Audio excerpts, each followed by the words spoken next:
This is the last question. The last one, please. Oh, and it's written down. I can't believe this is the question you've asked, the last question. Ya Allah. Now that we live in modern days, how can we marry more wives and still say it's fair? I mean, you know. And he was saying the one about, you know, sex in Islam is not relevant. I mean, you know. Okay, brothers and sisters. Okay. I will give you my perspective. I will give you my perspective on this. Brothers and sisters, I will tell you absolutely. I think polygamy is, mashallah, one of the beautiful things that Allah subhanahu wa ta'ala has given to this religion. It is a truly beautiful and amazing thing, and it's a gift Allah has given in Islam. That's what I believe. And I believe that if polygamy properly, it will be a blessing for the woman, first of all, and for the man, actually, secondly. Right? I believe also that polygamy is actually really prescribed for the benefit of the woman more than it is prescribed for the needs of the man. Right? And I'm talking about women in general. Okay? And the reasons for that are because it allows those sisters who are divorced or who are widowed or not or whatever, okay, to find an opportunity of companionship with a man that, and I'm talking from real experience, this is true, not just in the past but today as well, that they will not be able to find in a halal way otherwise. Okay? So there are many, these are just some of the benefits of polygamy. The other benefits that we could list, if it was practiced properly, okay, is that the sisters, and that's how it should be, the sisters in Islam could help each other to educate children, to care for the families, okay, to mix together, to live together, to support one another. The benefits educationally, emotionally, economically, socially, if it was practiced properly, are absolutely tremendous. So I reiterate that polygamy is one of the great blessings that Allah subhanahu wa ta'ala has given this religion. Obviously from the man's point of view, it permits the man to, you know, satisfy certain desires that he might have that would not be able to be satisfied only by one woman. Okay? So these are some aspects of the man, but of course with it comes responsibility. However, brother, it's the last question. There's no point putting your hand up.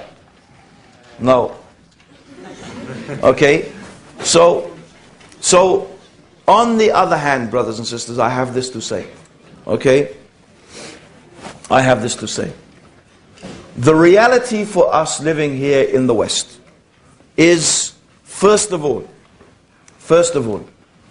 that polygamy is something that, although we know that many men have wives and girlfriends and mistresses and visit prostitutes at the same time in the West, we know that, including the presidents of America, right, including the prime minister, presidents of France, right, I think even, I don't know if Denmark or this, quite a few, they come out of the closet.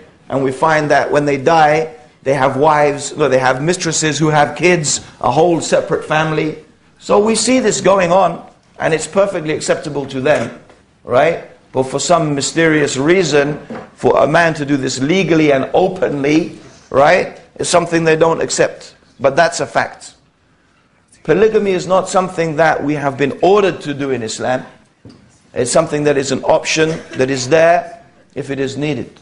But my general opinion about the reality of polygamy, okay, is that it is something that for all practical purposes is very, very difficult to practice and to do it fairly in the West. And that the reason for that is because, number one, financially, the burden is huge.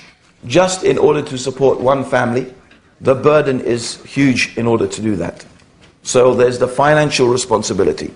Secondly, there is the question of time. The way life is in the West is that we are so busy being minced by the mincing machine, right? So busy working, so busy spending so much time working.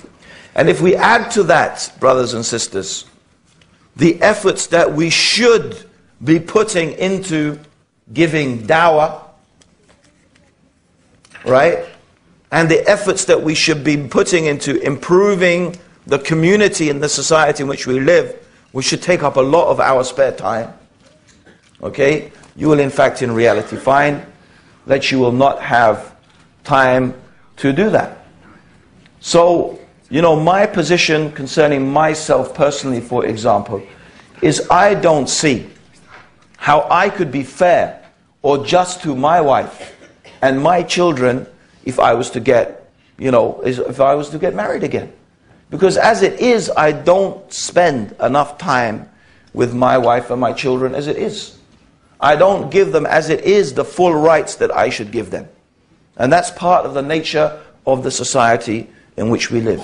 And that is something that you have to take into account when you think of these things, because you have a responsibility. Your wife is not only your wife, right? She is your sister in Islam as well. You have duties and responsibility, okay, to your wife and to your kids. And it's very, very important that you do not oppress your family, okay?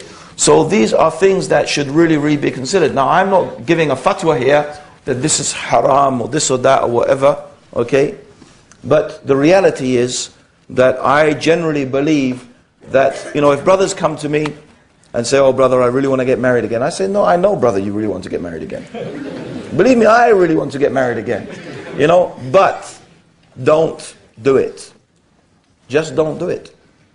Okay, no brother, this and that. I said, no brother, don't do it. You want my advice? Don't. Be patient, right? Find what you need from your wife, because it will destroy you. It will break you. It will break your family, one or the other. It will break this wife or that wife. So if you really don't want to see your kids very often and you want it to end in disaster, I'm not saying it will. It may, and sometimes, alhamdulillah, you know, people do manage, and brothers and sisters do manage, you know, to do this thing properly and to benefit from it, all of them. And it happens, alhamdulillah, there are good examples. But unfortunately, those good examples are not many.